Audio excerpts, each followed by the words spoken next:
রাধে রাধে বন্ধুরা। তো দেখো গোপুসোনার জন্য যে আমি আজকে সবজি দিয়ে সাবু দিয়ে বানাচ্ছিলাম সেটা হয়ে গেছে। চলো তোমাদেরকে একটু দেখাই। আমি এই দেখো পুরো হয়ে গেছে। এখন আমি গোপুসোনার জন্য ভোগ রেডি করব।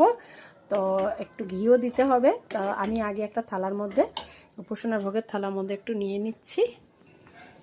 গ্যাসটাকে অফ করে দিলাম। এবার আমি একটা থালার মধ্যে দেখো গোপুসোনার জন্য নিয়ে নিচ্ছি।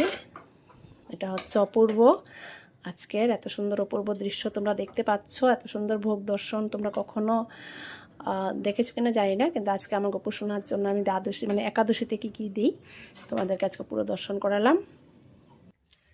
তো রাধে রাধে, গোপুসোনার জন্য একাদশীর ভোগ নিয়ে আসলাম।